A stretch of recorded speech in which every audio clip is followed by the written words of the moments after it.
For over 200 years, America has carried on the greatest experiment in self-government in the history of the world. And that's not hyperbole, that's a fact.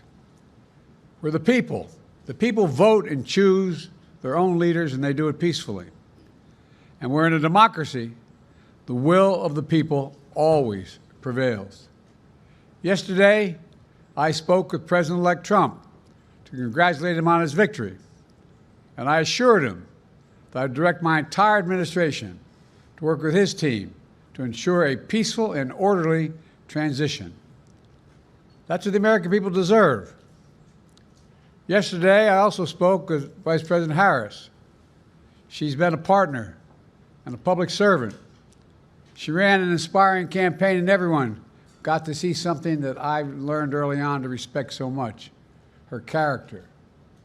She has a backbone like a ramrod. She has great character, true character. She gave her whole heart and effort, and she and her entire team should be proud of the campaign they ran. You know, the struggle for the soul of America, since our very founding, has always been an ongoing debate and still vital today. I know for some people, it's a time for victory, to state the obvious. For others, it's a time of loss. Campaigns are contests of competing visions. The country chooses one or the other. We accept the choice the country made. I've said many times, you can't love your country only when you win. You can't love your neighbor only when you agree.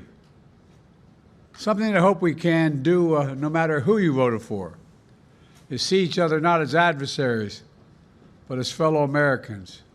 Bring down the temperature. I also hope we can lay to rest the question about the integrity of the American electoral system.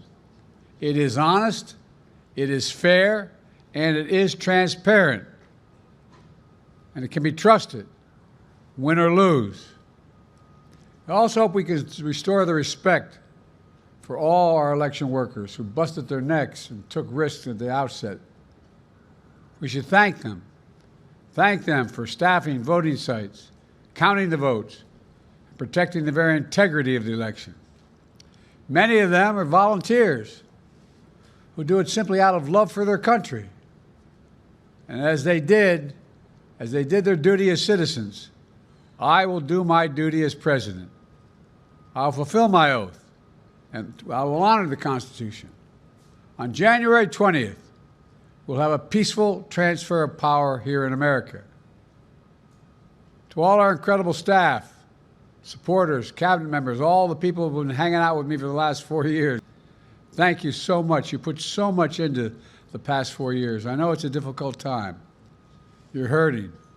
I hear you and I see you. But don't forget all that we accomplished. It's been a historic presidency. Not because I'm president, because what we've done, what you've done. A presidency for all Americans.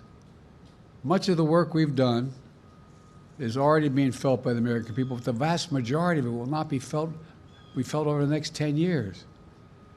We have legislation we passed that's just only now just really kicking in.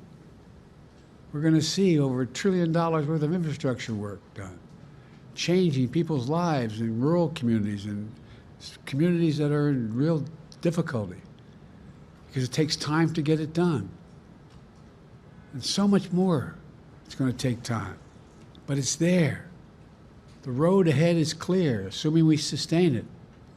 There's so much we can get done and will get done based on the way the legislation was passed. And it's truly historic. You know, we're leaving behind the strongest economy in the world. I know people are still hurting, but things are changing rapidly. Together, we've changed America for the better. Now we have 74 days to finish the term, our term. Let's make every day count. That's the responsibility we have to the American people. Look, folks, you all know it in your lives. Setbacks are unavoidable, but giving up is unforgivable.